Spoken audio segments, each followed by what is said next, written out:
السلام عليكم ورحمة الله وبركاته.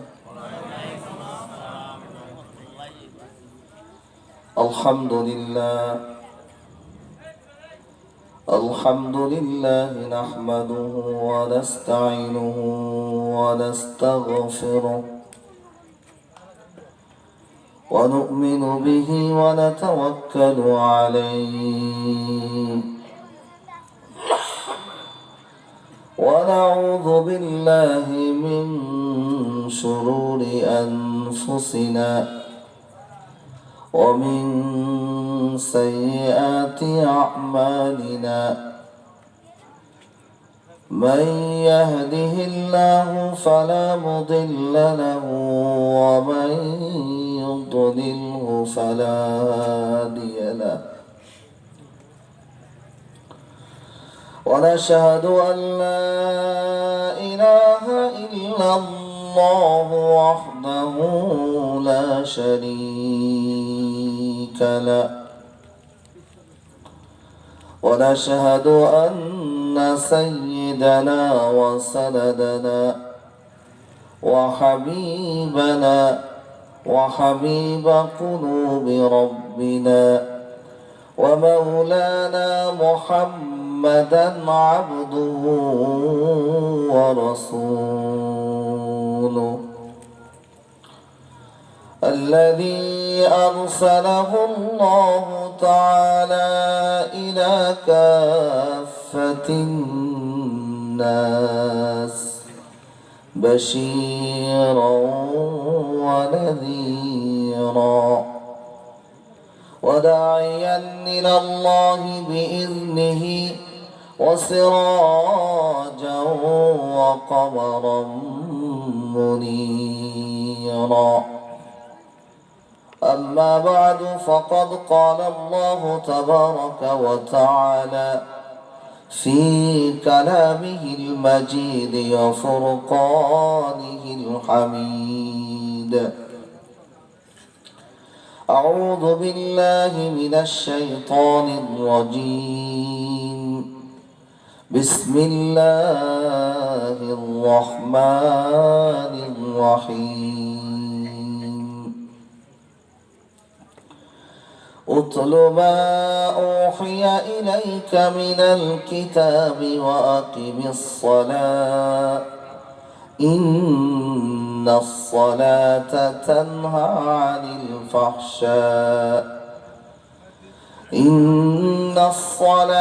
تنهى عن الفحشاء والمنكر ولذكر الله أكبر والله يعلم ما تصنعون. وقال رسول الله صلى الله عليه وسلم: القرآن حجة لك أو عليك، أو كما قال النبي صلى الله عليه وسلم. وقال رسول الله صلى الله عليه وسلم: أول ما يحاسب به العبد يوم القيامة الصلاة، أو كما قال النبي صلى الله عليه وسلم. صدق الله العظيم وصدق رسوله النبي الكريم، ونحن على ذلك من الشاهدين والشاكرين، والحمد لله رب العالمين.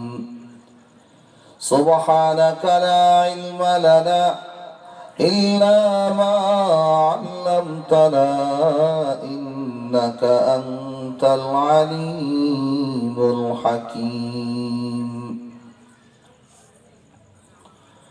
मौत जिस दिन आ गई दुनिया की दौलत क्या हुई। मौत जिस दिन आ गई दुनिया की दौलत क्या हुई। रूह तन से उड़ गई मुर्दा की हालत क्या हुई। بلغ العلا بكماله كشف الدجى بجماله حسنت جميع خصاله صلوا عليه وآله সবাই মোহাম্মদের সাথে পড়ি بلغ العلا بكماله كشف الدجى بجماله حسنت جميع خصاله صلوا عليه وآله الحمد لله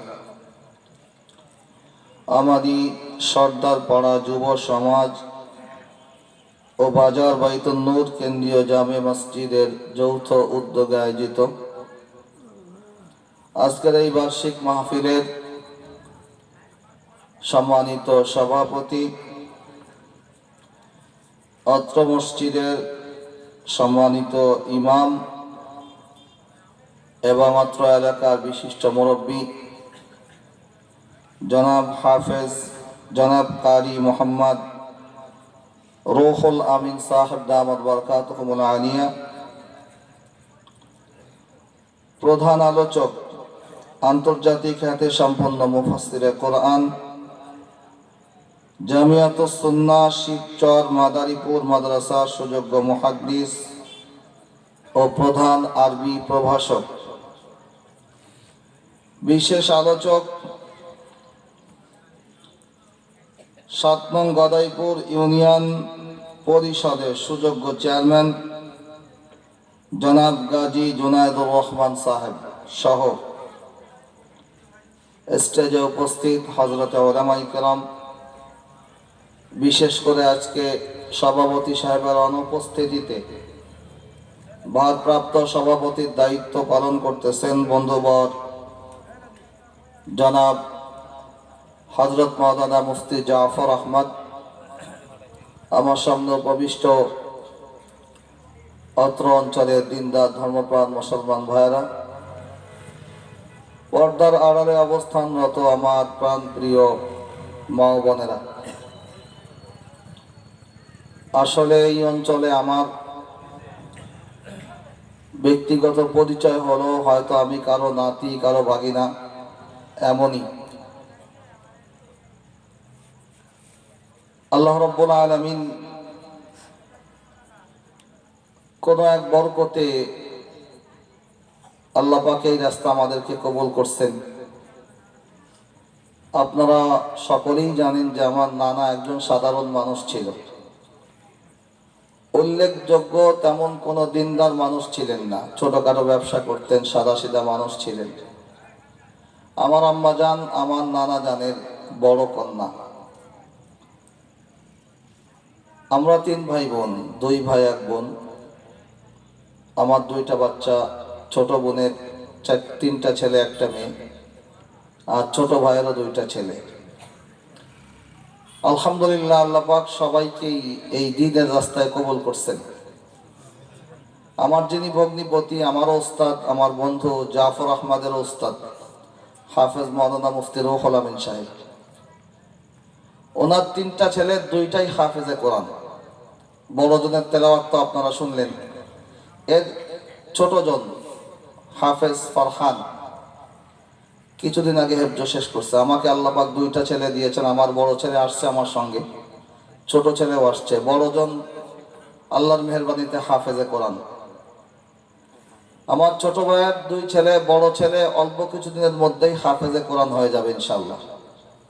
আমার আব্বাজানের ওসিয়াত হলো আমার বংশের ছেলে হোক মেয়ে হোক আগে হাফেজে কোরআন হবে, এরপরে অন্য লেখাপড়া।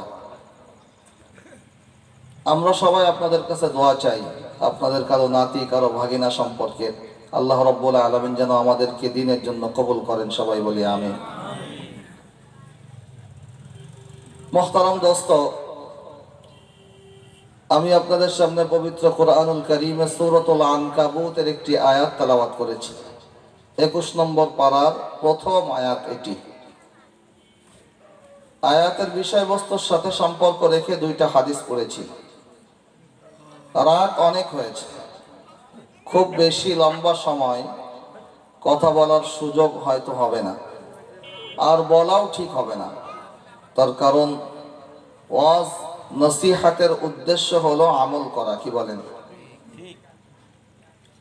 আর জিন্দেগির যত আমল আছে তার মধ্যে সব থেকে বড় আমল হলো নামাজ। রাত যত গভীর করে ঘুমানো হবে তত ফজরের নামাজে অলসতা আসবে, ঠিক না বেঠি?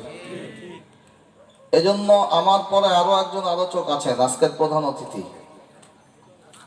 তো সঙ্গত কারণেই আমি আলোচনা লম্বা করতে পারবো না, আমি অল্প সময় আলোচনা করব। আমার আগে আমাদের আমাদি ইউনিয়নের মান্যবর চেয়ারম্যান সাহেব একটা কথা বলতেছিলেন, আর তার আগে যিনি আলোচনা করতেছিলেন চেয়ারম্যান জুনায়েদুর রহমান সাহেব, ওনার কথা তো আসলে বলে শেষ করা যায় না। বাংলাদেশের প্রত্যেকটা ইউনিয়নে যদি এমন একজন করে চেয়ারম্যান হয়ে যেত তাহলে বাংলাদেশের মানুষ দুনিয়াতেই জান্নাতের স্বাদ অনুভব করতে পারত, কি বলেন?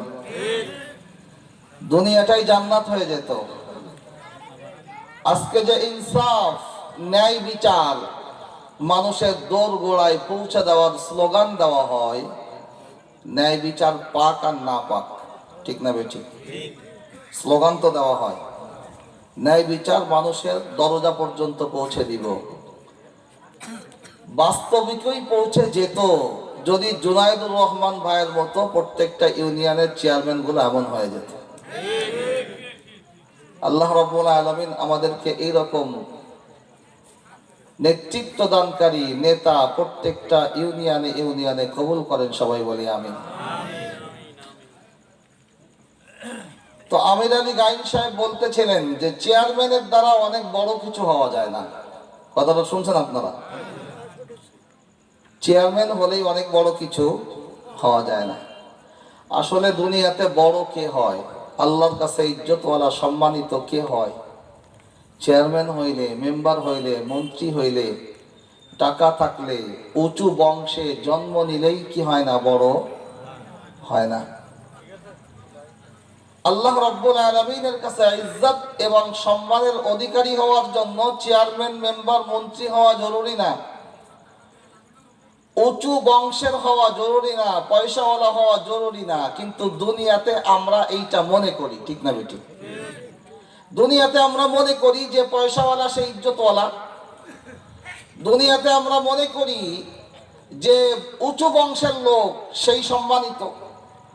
আমরা দুনিয়াতে মনে করি যে মন্ত্রী, মিনিস্টার, ক্ষমতাধর তারাই দুনিয়ার মধ্যে ইজ্জতওয়ালা। কিন্তু আল্লাহ রাব্বুল আলামিন এইটার উল্টা বলেন। আল্লাহ পাক কি বলেন? উল্টা বলেন। সূরা হুজরাতের মধ্যে 13 নম্বর আয়াত আল্লাহ রাব্বুল আলামিন বলতেছেন। কোন সূরা বলেন? সূরা হুজরাত। সূরা হুজরাত 26 নম্বর পারার মাঝের দিকে 13 নম্বর আয়াত আল্লাহ রাব্বুল আলামিন বলতেছেন, ইয়া আইয়ুহান নাস ইন্না খলাকনাকুম মিন যাকারিন ওয়া উনসা ওয়া জাআলনাকুম শুউবান ওয়া ক্বাবাইলা লিতাআরাফু। ইয়া আইয়ুহান নাস ইন্না খলাকনাকুম মিন যাকারিন ওয়া উনসা ওয়া জাআলনাকুম শুউবান ওয়া ক্বাবাইলা লিতাআরাফু। ইন্না আকরামাকুম ইনদাল্লাহি আতকাকুম ইন্নাল্লাহা আলীমুন খাবীর। ও জগতের মানুষেরা, ইন্না খলাকনাকুম মিন যাকারিন ওয়া উনসা, আমি আল্লাহ রাব্বুল আলামিন জগতের সমস্ত মানুষগুলিকে সৃষ্টি করেছি একজন পুরুষ এবং একজন নারী থেকে। কয়জন? দুনিয়ার সমস্ত মানুষগুলিকে আমি আল্লাহ রাব্বুল আলামিন সৃষ্টি করেছি একজন নারী এবং একজন পুরুষ থেকে। ইন্না খালাকনাকুম মিন যাকারিন ওয়া উনসা ওয়া জাআলনাকুম শুউবান ওয়া ক্বাবাইল। সৃষ্টি করার পরে আমি আল্লাহ রাব্বুল আলামিন দুনিয়ার মধ্যে পাঠিয়ে তোমাদেরকে বিভিন্ন গোত্র এবং বংশে বিভক্ত করেছি। কাউকে উঁচু বংশে পাঠিয়েছি, কাউকে নিচু বংশে পাঠিয়েছি, কাউকে আমি আল্লাহ সৈয়দ বংশে জন্ম দিয়েছি, কাউকে আমি আল্লাহ মোড়ল বংশে জন্ম দিয়েছি, কাউকে আমি আল্লাহ রাব্বুল আলামিন মাতব্বর বংশে পাঠিয়েছি, কাউকে শেখ বংশে পাঠিয়েছি। কিন্তু এই সমস্ত বংশ গোত্রগুলিকে বিভক্ত করা, এটা আমি আল্লাহ রাব্বুল আলামিন এজন্য করেছি যাতে দুনিয়ার মধ্যে তোমরা একে অপরের পরিচয় সুন্দর করে দিতে পারো, যাতে তোমরা পরিচয়গুলি পরিষ্কার করে দিতে পারো। এজন্য আমি আল্লাহ রাব্বুল আলামিন তোমাদেরকে উঁচু নিচু বংশে পার্থক্য করেছি। কিন্তু এইটা গর্বের কোনো বিষয় না, এইটা অহংকার করার কোনো বিষয় না। আমি সম্পদওয়ালা, এইটা আমার অহংকার করার কিছু নাই। আমি বাড়িওয়ালা, অহংকার করার কিছু নাই। আমি মন্ত্রী, এমপি, মিনিস্টার, অহংকার করার কিছু নাই। আমি সৈয়দ বংশের, আমি শেখ বংশের, অহংকার করার কিছু নাই। তার কারণ হলো আমি আল্লাহ রাব্বুল আলামিনের কাছে এই সমস্ত পরিচয়ের চুল পরিমাণ কোনো মূল্য নাই। আমার কাছে মূল্য হলো ইন্না আকরামাকুম ইনদাল্লাহি আতকাকুম। দুনিয়ার মধ্যে আমি আল্লাহ রাব্বুল আলামিনের কাছে সেই বান্দা সবথেকে বেশি সম্মানিত, সেই সবথেকে বেশি ইজ্জতওয়ালা, সেই সবথেকে বেশি আমার কাছে গ্রহণযোগ্য, আমি আল্লাহ তাকে সবথেকে বেশি ভালোবাসি। সে হলো সেই আল্লাহর বান্দা, যে আল্লাহর বান্দা দুনিয়ার মধ্যে সবথেকে বেশি পরেজগার। তাহলে ইজ্জতের মাপকাঠি কি? পরেজগারি। সম্মানের মাপকাঠি কি? পরেজগারি। যে বেশি দুনিয়ার মধ্যে বেশি পরেজগার, যে বেশি আল্লাহওয়ালা, যে বেশি বুজুর্গ, সেই দুনিয়ার মধ্যে বেশি ইজ্জতওয়ালা। ও দুনিয়ার মুসলমান, হতে পারে সে রিক্সা চালায়, হতে পারে সে শ্রমিক ঢেলি কাজ করে, হতে পারে বাজারে ছোট্ট কাঁচামাল বিক্রি করে, সমাজের মধ্যে তার কোনো পরিচয় নাই, কিন্তু সে আল্লাহওয়ালা, সে বুজুর্গ, সে আল্লাহর হুকুম মানে, আল্লাহ এবং তার নবীকে ভালোবাসে। মসজিদে আজান হলে 5 ওয়াক্ত নামাজ পড়ে, রমজানুল মুবারকে রোজা রাখে, হালাল খায়, হারাম ভক্ষণ করে না, মানুষকে ঠকায় না, মানুষকে কষ্ট দেয় না। ওই ব্যক্তি যদি রিকশাওয়ালাও হয়, আমি আল্লাহ রাব্বুল আলামিনের কাছে সবথেকে বেশি ইজ্জতওয়ালা। আর ওই সম্মানিত মন্ত্রী মিনিস্টার যদি হয়, আর সে যদি আল্লাহর হুকুম না মানে, আমি আল্লাহর কাছে ওই মন্ত্রীর কোনো মূল্য নাই। কথা বুঝে আসে নাই? ও দুনিয়ার মুসলমান, এই আয়াত আল্লাহ রাব্বুল আলামিন কখন নাযিল করেছিলেন? নবীজি সাল্লাল্লাহু আলাইহি ওয়াসাল্লাম যখন মক্কা বিজয় করলেন। মক্কা বিজয় করার পরে বাইতুল্লাহতে আযান দেওয়ার জন্য আল্লাহর নবী সাল্লাল্লাহু আলাইহি ওয়াসাল্লাম হযরতে বেলাল হাফসি রাদিয়াল্লাহু তাআলা আনহুকে মুয়াজ্জিন নিযুক্ত করলেন। কাকে? বেলাল হাফসি। চিনেন আপনারা? নাম শুনতেন হযরত বেলালের? আরে এখান থেকে 10-15 বছর পিছনে চলে যান, মুসলমানদের প্রত্যেকের ঘরে ঘরে হযরত বিলালের জারি গান বাজতো কিনা? বাজতো কি বাজতো না? হযরত বিলালকে চিনে না এরকম মুসলমানের সন্তান খুব কম আছে। উনি হাফসি দেশের মানুষ ছিলেন, আফ্রিকার মানুষ ছিলেন, কালো কুচকুচে অন্ধকার আমাবস্যার রাত্রে যদি ওনাকে দাঁড় করিয়ে দেওয়া হতো, লাইট জ্বালাও খুঁজে পাওয়া যাইতো না, এতটা কালো মানুষ ছিলেন।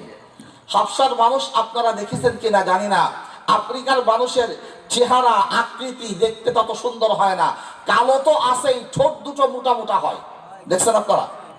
আস্তাহা একটা হয়, অর্থাৎ বাহ্যিক একটা মানুষের মধ্যে সৌন্দর্য বলতে যেটা থাকে, ওই সৌন্দর্য তাদের মধ্যে পাওয়া যায় না। 1 নম্বর। 2 নম্বর হলো বেলাল রাদিয়াল্লাহু তাআলা আনহু কথা বলতে গেলে তুতলাতেন, কথা বাড়ত।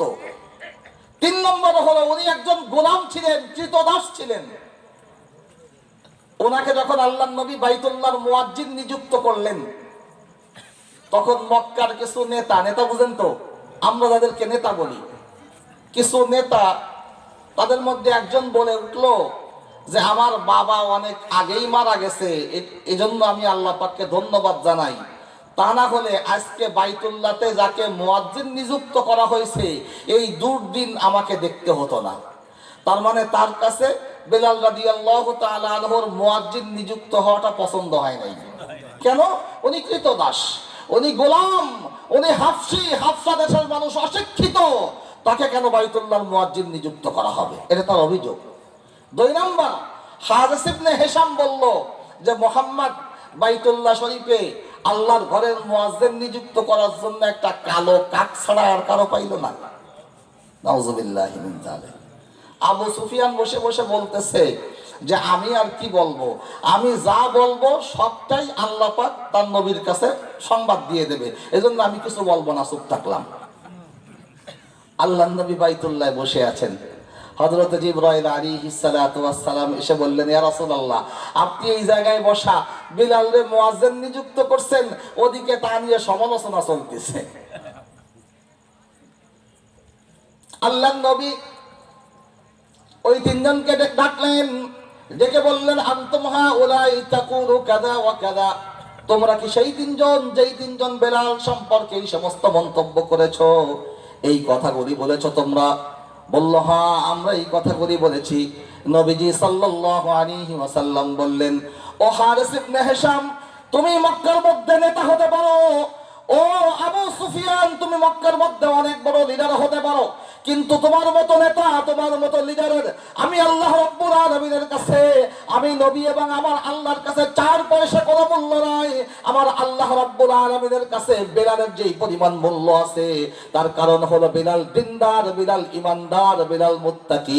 তোমরা বেঈমান, তোমরা কাফের, তোমাদের মূল্য আল্লাহর কাছে 4 পয়সাও নেই, কিন্তু বেলালের মূল্য আল্লাহর কাছে অনেক বেশি। এজন্য মর্যাদাবান হওয়া, ইজ্জতওয়ালা হওয়া, সম্মানিত হওয়া, এইটা বংশ পরিচয় পোশাক আশাক দিয়ে হয় না। কথা বুঝেন নাই? এখন যদি আপনারা কেউ মন্তব্য করেন যে জব্বার এই জায়গায় ফল বিক্রি করতে হয়, সাধারণ মানুষ টান্নাতি ওয়াজ করবে, সেই ওয়াজ আমরা শুনবো, তাহলে এটাকে যৌক্তিক হবে না অযৌক্তিক হবে? আল্লাহ কাকে কখন ইজ্জতওয়ালা বানায়, কাকে কোথায় উঠায় দেয়, এইটা হিসাব করার ক্ষমতা আপনার আমার নাই। তো চেয়ারম্যান সাহেবের ওই কথা থেকে কথাটা মনে আসলো যে ইজ্জতের মালিককে আল্লাহ, যাকে চাইবেন তাকে ইজ্জত দিবেন। কুলিল্লাহুম্মা মালিকাল মুলক তুতিল মুলকা মান তাশা ওয়া তানজিউল মুলকা মিম্মান তাশা ওয়া তুইজ্জু মান তাশা ওয়া তুযিল্লু মান তাশা বিয়াদিকাল খায়র। ও দুনিয়ার মুসলমান, আল্লাহ রাব্বুল আলামিন নবী মুহাম্মদ রাসূলুল্লাহ সাল্লাল্লাহু আলাইহি ওয়াসাল্লামের মাধ্যমে বলতেছেন, ওগো নবী, দুনিয়ার সমস্ত মানুষকে জানিয়ে দাও, আল্লাহুম্মা মালিকাল মুলক, আল্লাহ দুনিয়ার সমস্ত বাদশাদের বাদশাহ, আল্লাহ জগতের সমস্ত বাদশাদের বাদশাহ, তুতিল মুলকা মান তাশা ওয়া তানজিউল মুলকা মিম্মান তাশা। আল্লাহ রাব্বুল আলামিন যাকে চান যখন চান তাকে ফকির থেকে বাদশা বানায় দেন, আর আল্লাহ রাব্বুল আলামিন যাকে চান যখন চান তাকে বাদশা থেকে মুহূর্তের মধ্যে ফকির বানায় দেন। ওয়া তুইজ্জু মান তাশা ওয়া তুযিল্লু মান তাশা। আল্লাহ রাব্বুল আলামিন যাকে চান তাকে বেইজ্জতির সমস্ত পরিবেশের মধ্যে ইজ্জত দিয়ে আল্লাহ রাব্বুল আলামিন আসমানে উঠায় দিতে পারেন।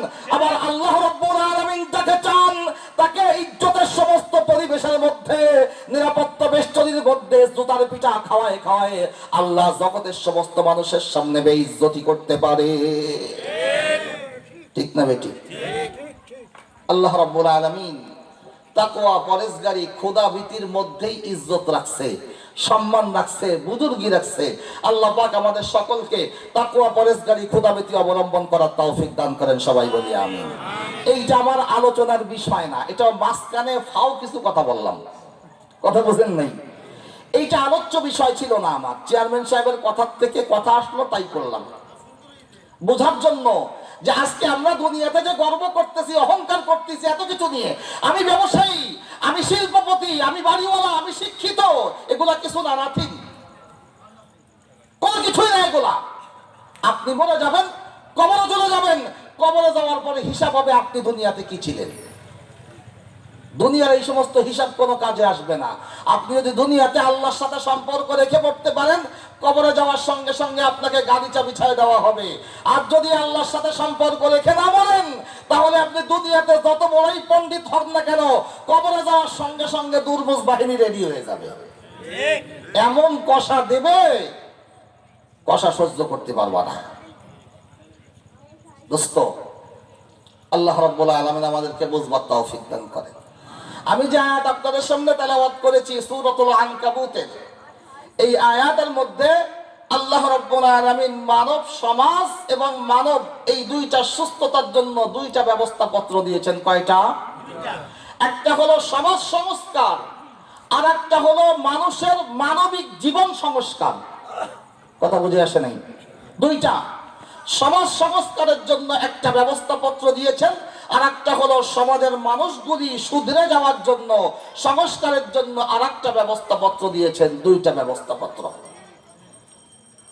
এই দুইটা ব্যবস্থাপত্র অনুযায়ী যদি চলতে পারি তাহলে আমাদের সমাজও সুন্দর হয়ে যাবে, আমরাও কি হয়ে যাব? সুন্দর হয়ে যাব। ব্যবস্থাপত্র দিয়েছেন কে? একটু চিল্লায় বলেন কে? ব্যবস্থাপত্র দিয়েছেন আল্লাহ। কেন আল্লাহ রাব্বুল আলামিন ব্যবস্থাপত্র দিলেন? ও দুনিয়ার মুসলমান, এই গোটা পৃথিবীর সৃষ্টিকর্তাকে আল্লাহ রাব্বুল আলামিন, গোটা পৃথিবীর সৃষ্টিকর্তা। গোটা পৃথিবীটা কিভাবে চললে সুন্দরভাবে চলবে সব থেকে ভালো জানেন কে? আল্লাহ। গোটা পৃথিবীর মানুষের সৃষ্টিকর্তা আল্লাহ। মানুষগুলি কিভাবে চললে দুনিয়ার মধ্যে শান্তিতে চলতে পারবে সব থেকে ভালো জানেন কে? আল্লাহ। যেহেতু আল্লাহ রাব্বুল আলামিন সব থেকে ভালো জানেন, তো আল্লাহ রাব্বুল আলামিন জেনে বুঝে যে ব্যবস্থাপত্র দিয়েছেন ওইটাই হলো সঠিক এবং 100% কারেক্ট ব্যবস্থাপত্র।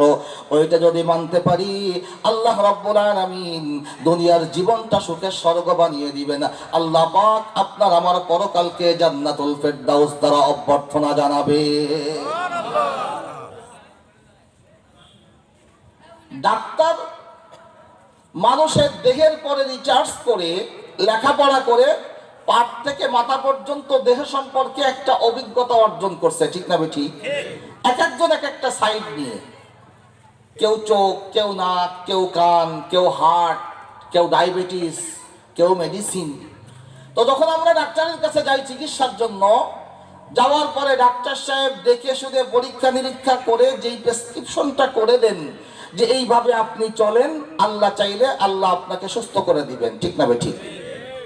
আচ্ছা বলেন তো, এই প্রেসক্রিপশন গুলো কি আমরা মেনে চলি? সবাই সবাই কি মানি? বুঝে কথা বলতে হবে। ডাক্তারের প্রেসক্রিপশন মানে না এরকম কোনো পাগল দুনিয়াতে আছে নাকি?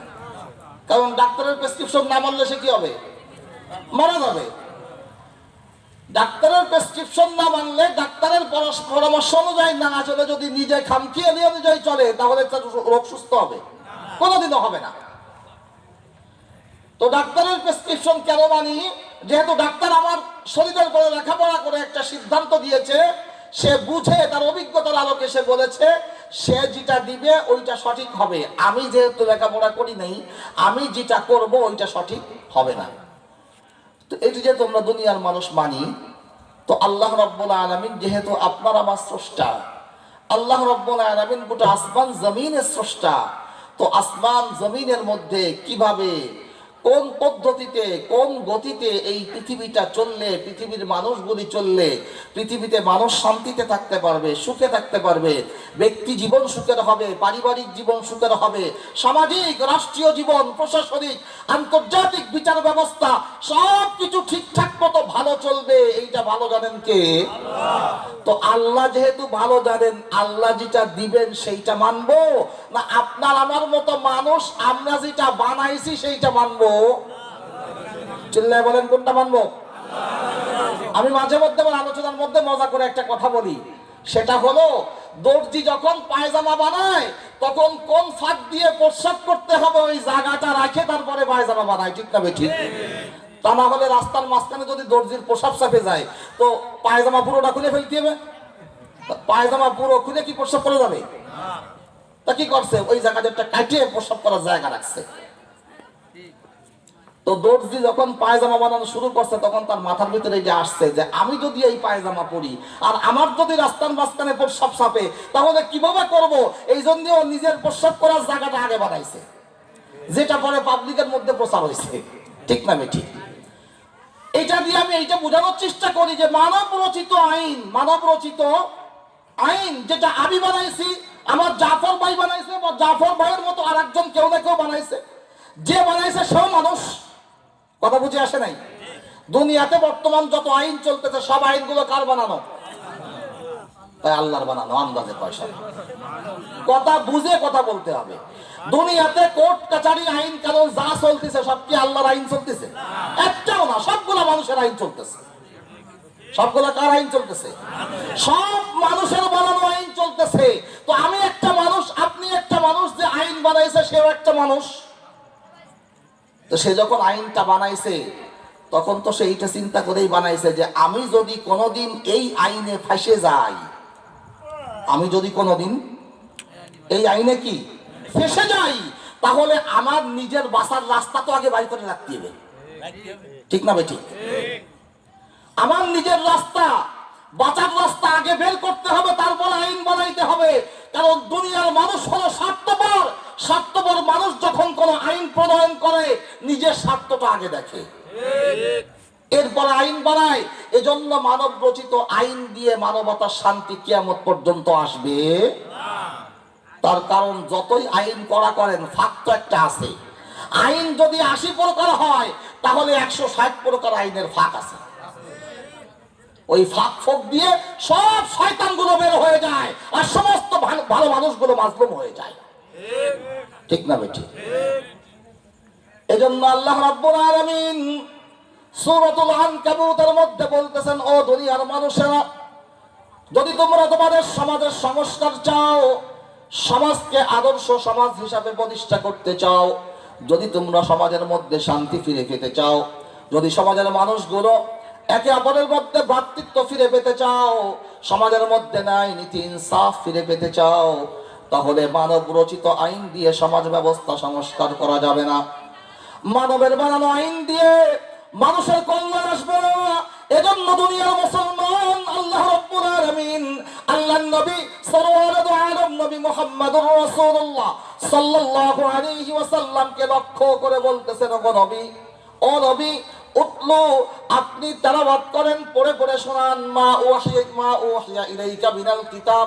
আমি আল্লাহ রাব্বুল আলামিন মানবতার কল্যাণের জন্য, মানবতার শান্তির জন্য যে কোরআন আমি আল্লাহ পাক আপনাকে দিয়েছি, যে কোরআন আমি আল্লাহ রাব্বুল আলামিন আপনার কাছে নাজিল করেছি, ওই কোরআনগুলি পড়ে পড়ে, কোরআনের বিধানগুলি পড়ে পড়ে আমার বান্দা আপনার উম্মতদেরকে আপনি শোনান। কোরআনের আয়াতগুলি পড়ে পড়ে শোনান, কোরআনের বিধানগুলি আমার বান্দাদেরকে পড়ে পড়ে শোনান। কারণ আমার যে বান্দা দুনিয়ার মধ্যে কোরআন অনুযায়ী জীবন পরিচালনা করবে, ওই বান্দা দুনিয়াতে সব থেকে দামি বান্দা হয়ে যাবে।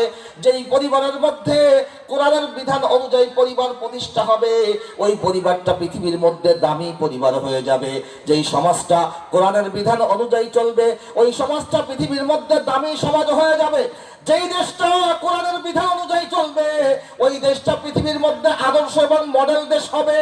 যেই দেশের বিচার ব্যবস্থা আল্লাহর কোরআন অনুযায়ী হবে, ওই দেশে মানুষ ইনসাফের সাথে বিচার ব্যবস্থা বুঝে পাবে। এজন্য গো নবী, আমি আল্লাহ আপনাকে যে কোরআন দিয়েছি, ওই কোরআনের বিধানগুলি পড়ে পড়ে আমার বান্দাদেরকে শোনান, তাহলে আমার বান্দাগুলা তাদের জীবন পরিবর্তন করে নিবে। কোরআন যে আল্লাহর বান্দার মধ্যে ঢুকবে, ওই আল্লাহর বান্দা পৃথিবীর সব থেকে দামি বান্দা হয়ে যাবে। ও দোস্ত, এই কথার মধ্যে কোনো সন্দেহ নেই। আল্লাহর নবীর আগে যত মানুষ দুনিয়াতে আসছে, আল্লাহর নবীর পরে কিয়ামত পর্যন্ত যত মানুষ দুনিয়াতে আসবে, সবার মধ্যে সর্বকালের সর্বশ্রেষ্ঠ মহামানব হলো নবী মুহাম্মদুর রাসূলুল্লাহ। সন্দেহ আছে? কেন সর্বকালের সেরা মানব? কেন আল্লাহর নবী সর্বকালের সেরা মানব? কেন? একটা প্রশ্ন হয় না? ওনার আগে তো আরো নবী দুনিয়ার থেকে চলে গেছে। আম্মাজান হযরতে আয়েশা সিদ্দিকা রাদিয়াল্লাহু তাআলা আনহাকে জিজ্ঞাসা করা হয়েছিল, আম্মাজান, নবীজি সাল্লাল্লাহু আলাইহি ওয়াসাল্লামের চরিত্র সম্পর্কে আপনি কিছু বলেন। আল্লাহর নবীর চারিত্রিক বৈশিষ্ট্য, গুণাবলী, এগুলো আমাদেরকে কিছু বলেন, আমরা একটু শুনি। আল্লাহর নবীর সহধর্মিনী আয়েশা সিদ্দিকা রাদিয়াল্লাহু তাআলা আনহা এই প্রশ্নের জবাবে কি বলেছিলেন জানেন? আয়েশা সিদ্দিকা রাদিয়াল্লাহু তাআলা আনহা বলেছিলেন, ওগো নবীর সাহাবীরা, তোমরা কি কোরআন পড়ো না? তোমরা কোরআন পড়ো না? বলছে, হ্যাঁ পড়ি। তো কোরআন যদি পড়ে থাকো, তাহলে নবীর চরিত্র সম্পর্কে জিজ্ঞাসা করার দরকার নাই। আল্লাহর কোরআনের আলিফ লাম মিম থেকে শুরু করে মিনাল জিন্নাতি ওয়ান নাস পর্যন্ত, সূরাতুল ফাতিহার আলহামদু থেকে শুরু শুরু করে মিনাল জিন্নাতি ওয়ান নাস পর্যন্ত কোরআনের মধ্যে আল্লাহ যা বলেছেন সবটাই হলো আল্লাহর নবীর চরিত্র। ও দুনিয়ার মুসলমান, আল্লাহ রাব্বুল আলামিন আসমান থেকে যে কোরআন নাজিল করেছেন এইটা ছিল থিওরিক্যাল কোরআন। আর আল্লাহ রাব্বুল আলামিন যে নবী আপনাকে আমাকে দিয়েছেন এই নবী হলেন প্র্যাকটিক্যাল কোরআন। আল্লাহ আসমান থেকে যে কোরআন নাজিল করেছেন এইটা হলো থিওরিক্যাল কোরআন। ওই কোরআনের মধ্যে আল্লাহর বিধানগুলি বর্ণনা করা আছে। আর আল্লাহ রাব্বুল আলামিন আপনাকে আমাকে যে নবী দিয়েছেন সেই নবী হলো প্র্যাকটিক্যাল কোরআন। অর্থাৎ কোরআনের মধ্যে যা আছে আল্লাহর নবীর জীবনের মধ্যে তাই আছে, আল্লাহর নবীর জীবনের মধ্যে যা আছে কোরআনের মধ্যে তাই আছে। যেহেতু আল্লাহর নবীর জীবনটা আল্লাহর কোরআন অনুযায়ী পরিচালিত, এজন্য আল্লাহর নবী আসমান এবং জমিনের মধ্যে যত মানুষ যত মাখলুক আছে সমস্ত মাখলুকের মধ্যে শ্রেষ্ঠ মাখলুক হলেন আল্লাহর নবী। কোরআনের কারণে, কিসের কারণে? আল্লাহর নবীর জীবনের মধ্যে কোরআন আছে, এজন্য আল্লাহর নবী দামি। ও দোস্ত, শুধু নবী নয়, নবীর পরিবারটা পৃথিবীর মধ্যে সব থেকে দামি পরিবার। নবীর পরিবারটা হলো পৃথিবীর মধ্যে সব থেকে আদর্শবান পরিবার। যেই পরিবারের মধ্যে স্বামী স্ত্রীর মধ্যে মিল মোহাব্বত ভালোবাসার অভাব ছিল না, কারো বিরুদ্ধে কোনো অভিযোগ ছিল না, স্বামীর বিরুদ্ধে স্ত্রীর কোনো অভিযোগ নাই, স্ত্রীর বিরুদ্ধে স্বামীর কোনো অভিযোগ নাই, সন্তানের বিরুদ্ধে বাবার কোনো অভিযোগ নাই, বাবার বিরুদ্ধে সন্তানের কোনো অভিযোগ নাই। সমস্ত দুনিয়ার মধ্যে সব থেকে দামি এবং শান্তিময় পরিবার ছিল নবীজি সাল্লাল্লাহু আলাইহি ওয়াসাল্লামের পরিবার। কিন্তু পরিবারের মধ্যে সম্পদ ছিল না। কি ছিল না? সম্পদ ছিল না, আসবাবপত্র ছিল না, গাড়ি বাড়ি ছিল না। ও দুনিয়ার মুসলমান, অঢেল খাবারের ব্যবস্থা ছিল না। কিন্তু আল্লাহ রাব্বুল আলামিন দুনিয়ার মধ্যে স্বর্গের সুখ আল্লাহ পাক পরিবারের মধ্যে দিয়েছিলেন কোরআনের বরকতে। আম্মা জান হযরত আয়েশা সিদ্দিকা রাদিয়াল্লাহু তাআলা আনহার বয়স 9 বছর। নবীজি সাল্লাল্লাহু আলাইহি ওয়াসাল্লামের বয়স তখন 53 বছর। কত বছর? 53 থেকে 54 বছর। আর আম্মা জান হযরত আয়েশা সিদ্দিকা রাদিয়াল্লাহু তাআলা আনহার বয়স 9 বছর। 53-54 বছরের একজন মানুষ বিবাহ করেছে 9 বছরের একটা মেয়েকে। বিবাহ করার পরে এই স্বামী এবং স্ত্রীর মধ্যে সম্পর্ক কেমন ছিল? ও দুনিয়ার মুসলমান, আজকে যদি আমাদের সমাজে 10 থেকে 15 বছরের 20 বছরের একজন যুবতী কন্যা 50-55 বছরের একজন অর্ধ বয়স্ক মানুষকে বিবাহ করে, স্বামী স্ত্রী সম্পর্ক পরিবারের মধ্যে ভালো যাবে না, ঠিক না বেঠিক? কোনোদিনও ভালো চলবে না, সম্পর্ক টিকবে না। যদিও কিছুদিন টিকে সম্পদের লালসায় টিকবে, ভালোবাসা মহব্বতের কারণে টিকবে না, সম্পর্ক ভেঙে যাবে। কিন্তু আল্লাহর নবী আয়েশা সিদ্দিকা রাদিয়াল্লাহু তাআলা আনহার বয়সের মধ্যে 40 থেকে 45 বছরের ব্যবধান। আম্মা জান হযরত আয়েশা সিদ্দিকা রাদিয়াল্লাহু তাআলা আনহার কাছে জিজ্ঞাসা করা হলো, আল্লাহর নবী সাল্লাল্লাহু আলাইহি ওয়াসাল্লাম স্বামী হিসাবে আপনার কাছে কেমন? আল্লাহর নবী স্বামী হিসাবে আপনার কাছে কেমন? আপনি তার স্ত্রী, অত্যন্ত কম বয়স্কা কুমারী একজন স্ত্রী, আর তার বয়স তো 50-এর ঊর্ধ্বে। তারপরও স্বামী স্ত্রীর মধ্যে আপনাদের সম্পর্কটা কেমন? আম্মা জান হযরত আয়েশা সিদ্দিকা রাদিয়াল্লাহু তাআলা আনহা এই প্রশ্নের জবাবে একটা কবিতা আবৃত্তি করেছিলেন। কবিতার ভাষাগুলি হলো এমন: লানা শামসুন ওয়ালিল আফাকি শামসুন, লানা শামসুন ওয়ালিল আফাকি শামসুন, ফাইন্না ওয়া শামসি আফযালু শামসাস সামাই, ফাইন্না আশ-শামসা তাতলাউ বাদাল ফাজরি ওয়া শামসি তাতলাউ বাদাল ইশাই। আম্মা জান হযরত আয়েশা সিদ্দিকা রাদিয়াল্লাহু তাআলা আনহা কবিতার মাধ্যমে বলেছিলেন, ও দুনিয়ার মানুষেরা, তোমরা প্রশ্ন করো আমার জীবন সঙ্গী, আমার প্রিয়তম স্বামী নবী মুহাম্মদ আমার কাছে স্বামী হিসাবে কেমন? আমি কবিতার ভাষায় বলে যাই, আল্লাহ রাব্বুল আলামিন গোটা পৃথিবীর মানুষকে একটা সূর্য দিয়েছেন, যেই সূর্যের আলো গোটা পৃথিবীর মানুষ ভোগ করে। আর আল্লাহ রাব্বুল আলামিন কেবলমাত্র আমি আয়েশার জন্য এককভাবে আল্লাহ একটা সূর্য দিয়েছে। গোটা পৃথিবীর মানুষকে একটা সূর্য দিয়েছে। আর আমার আল্লাহ আমি আয়েশা আয়েশাকে একটা সূর্য দিয়েছে। পৃথিবীর সূর্যটা ফজরের পরে উদিত হয়, সারাদিন গোটা পৃথিবীর মানুষকে আলো ছড়িয়ে দিয়ে সন্ধ্যার সময় পশ্চিম আকাশে অস্ত যায়। আর আমার সূর্যটা দিনে উদিত হয় না, সারাদিন আমার সূর্য আল্লাহর দিনের মেহনত নিয়ে জমিনের মধ্যে ছড়িয়ে পড়ে। যখন ঈশান নামাজ হয়ে যায়, আল্লাহ রাব্বুল আলামিন আমার যে সূর্য দিয়েছেন আমার প্রিয়তম স্বামী, সূর্য হিসাবে আমার ছোট্ট ঘরের মধ্যে উদিত হয়ে যায়। আমার সূর্যটা ঈশার পরে ওঠে, তোমাদের সূর্য সকালবেলা ওঠে। আর আমার সূর্য ঈশার পরে ওঠে, তোমাদের সূর্য সারাদিন তোমাদেরকে আলো দিয়ে যায়। আর আমার সূর্য আমার নবী আমার প্রিয়তম স্বামী সারা রাত আমি আয়েশার হৃদয়টাকে আলোকিত করে দিয়ে ফজরের পরে অস্তমিত হয়ে আবার দিনের জন্য বাহিরে চলে যায়। চিন্তা করতে পারেন, আমাদের বউর কাছে গিয়ে যদি জিজ্ঞাসা করা হয় তোমার স্বামী লোকটা কেমন, এখন যদি আজকে রাত্রি জরিপ করা হয়, এই জায়গায় যারা ওয়াজ শুনতে আসছেন প্রত্যেকের বাড়িতে গিয়ে বউর কাছে জিজ্ঞাসা করা হবে স্বামী লোকটা কেমন। যে রিপোর্ট আসবে সেই রিপোর্ট মানুষের সামনে পেশ করা যাবে না, ঠিক না ভাই? ঠিক। আমাদের স্বামী স্ত্রী সম্পর্কটা এমন যে রিপোর্ট আসবে সেই রিপোর্ট মানুষের সামনে দেখানো যাবে না। কেন? আমাদের তো ঘরে খাবার দাবারের অভাব নেই, আছে নাকি কারো? শাড়ি কাপড়ের অভাব, সোনা গহনা কোনো কিছুর অভাব নেই। সামর্থ্য অনুযায়ী প্রত্যেকটা স্বামী তার স্ত্রীকে দিতেছে, স্ত্রীর স্বামীকে দিচ্ছে, তার বড় শান্তি নাই কেন? মারামারি গুতোগুতি কাটাকাটি লাগিয়ে আছে না নাই? আল্লাহর নবী তার জিন্দেগিতে কোনোদিন কোন স্ত্রীর গায়ে লাঠি দিয়ে বা হাত দিয়ে প্রহার করেন নাই। আর আমাকে তো সপ্তাহে 2-3 ডাইলেও কষানি ভেঙে যায়, ঠিক না বেঠিক? কথায় কথায় অমনি কষা, পানের থেকে চুন কষলিয়া ছাড় নেই, মহিলাকে রেহাই নেই, অমনি কষা দিয়ে বসি আমরা। হাই ওই দেখছেন আরেকজনকে মহিলা তো আমাকে ছাড় দেয় না, মানে কেউ কারো আমরা ছাড় দিতে রাজি না, আমরা কেউ কারো কি ছাড় দিতে রাজি না। আমি এই কথাটাই বুঝাইতে চাচ্ছিলাম, আমরা কেউ কাউকে ছাড় দিতে রাজি না। তার কারণ হলো আমাদের মধ্যে আল্লাহর কোরআনের বুঝ নাই, আমাদের ঘরের মধ্যে আল্লাহর কোরআন নাই, এজন্য আমরা ছাড় দিতে রাজি না। আল্লাহর নবীর ঘরে কোরআন ছিল, কোরআনের বিধান ছিল, এজন্য সবাই সবাইকে ছাড় দিয়ে দিয়েছে, ঠিক না বেটি? এজন্য বলতেছিলাম বন্ধু, যেই ব্যক্তির মধ্যে আল্লাহর কোরআন ঢুকবে ওই ব্যক্তি পৃথিবীর মধ্যে দামি মানুষ হয়ে যাবে, দামি ব্যক্তি হয়ে যাবে।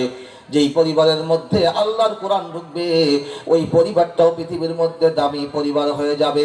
শুধু পরিবার না, যেই সমাজের মধ্যে আল্লাহর কোরআনের বিধান চলবে ওই সমাজ পৃথিবীর মধ্যে আদর্শ সমাজ হয়ে যাবে। যেই দেশের মধ্যে আল্লাহর কোরআনের বিধান চলবে ওই দেশটা পৃথিবীর মধ্যে মডেল দেশ হয়ে যাবে। আমরা সকলেই কথা জানি, নবীজি সাল্লাল্লাহু আলাইহি ওয়াসাল্লামের পরে আল্লাহর কোরআন নাযিল হওয়ার পূর্বে আরবের অবস্থা কি ছিল, কত ভয়ঙ্কর মানুষ ছিল আরবের মানুষগুলো। ও দুনিয়ার মুসলমান, এতটা বর্বর জঘন্য পৃথিবীর মানুষ হতে পারে না, এত জঘন্য মানুষ ছিল। একটা দৃষ্টান্ত আপনাদের সামনে দেই, আল্লাহর কোরআন নাযিল হওয়ার পূর্বে আরবের মানুষগুলো কত ভয়ঙ্কর ছিল। ও দোস্ত, আজকে আমি ভরা মাঝমার মধ্যে জিজ্ঞাসা করি, এখানে এমন কোন বাবা আছেন নাকি যেই বাবাকে আল্লাহ রাব্বুল আলামিন একটা সন্তান দিয়েছে, 2টা চোখ অন্ধ, একটা সন্তান দিয়েছে 2টা চোখ অন্ধ, 2টা হাত বিকলাঙ্গ, 2টা পা বিকলাঙ্গ, কিন্তু সন্তানটা জীবিত। সন্তানটা কি? এরকম সন্তান হয় না অনেকের? অন্ধ বিকলাঙ্গ সন্তানটা জীবিত। আল্লাহ পাক এমন একটা সন্তান কোন বাবা এবং মায়ের কোল জুড়ে দিয়েছে। এই বিকলাঙ্গ অন্ধ সন্তানের যন্ত্রণা সহ্য করতে না পেরে সন্তানকে দাফন করে দিবেন, রাতের অন্ধকারে কেউ দেখবে না। এরকম পাষণ্ড কোন বাবা এবং মা এই মজমার মধ্যে আছে নাকি? আমি এমন অনেক বাবা মাকে দেখেছি যেই বাবা মা এইরকম সন্তানের বোঝা বছরের পরে বছর বহন করে আসছে। সন্তান বিকলাঙ্গ অন্ধ, চলতে পারে না, বিছানায় পায়খানা প্রসব করে 10-15 বছর বয়স হয়ে গেছে, এখনো পর্যন্ত মা সন্তানের যত্ন নেয়, বাবা সন্তানের দিকে খেয়াল করে, চিকিৎসা করে, তারপরও সন্তানকে, বুকের সন্তানকে ফেলে দেয় না। এত মহাব্বত করে বাবা মা। কিন্তু আরবের মানুষগুলো এত ভয়ঙ্কর ছিল, এত ভয়ঙ্কর ছিল। আল্লাহর কোরআন নাযিল হওয়ার পূর্বে আল্লাহর নবী সাহাবী হযরতে দিহইয়া কালবী রাদিয়াল্লাহু তাআলা আনহু বর্ণনা করতেছে, ইয়া রাসূলুল্লাহ, ইয়া হাবিবাল্লাহ, আমি আপনার সামনে কি করে আসব? আমি ভয় পাই আমার আল্লাহ রাব্বুল আলামিন আমাকে maaf করবেন কিনা। আল্লাহ নবী বলেন, কেন তুমি এমন কি করেছো যে জন্য আল্লাহ পাক তোমাকে মাফ করবে না? হযরত ইয়াহইয়া কালবি রাদিয়াল্লাহু তাআলা আনহু বলেন, ইয়া রাসূলুল্লাহ, জাহেলিয়াতের যুগে যখন আমাদের সমাজে কারো পরিবারের মধ্যে কন্যা সন্তান জন্ম নেওয়াটা দোষণীয় ছিল। কি ছিল? কন্যা সন্তান জন্ম নেওয়া দোষণীয় ছিল, লাঞ্ছনার ব্যাপার ছিল, অপমানের কারণ ছিল। কারো ঘরে যদি কন্যা সন্তান জন্ম নিত তাহলে মানুষ তাকে লাঞ্ছনা দিত, গঞ্জনা দিত, অপমান করত।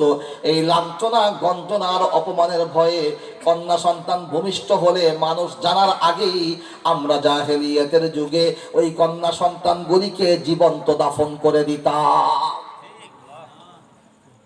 এতটা পাষণ্ড মানুষ ছিলাম আমরা। ইয়া রাসূলুল্লাহ, ইয়া হাবিবাল্লাহ, আমি একবার সফরে চলে গেলাম, আমার স্ত্রীর পেটে সন্তান, সফরে চলে গেছি, যাওয়ার পরে সন্তান ভূমিষ্ঠ হয়েছে। আমি ৩-৪ বছর পরে যখন সফর থেকে বাড়ি ফিরে আসি তখন আমার ওই সন্তানটার বয়সও ৩-৪ বছর হয়ে গিয়েছে। কিন্তু ঘটনাক্রমে সন্তানটা ছিল কন্যা। সন্তানটা কি ছিল? কন্যা সন্তান ছিল।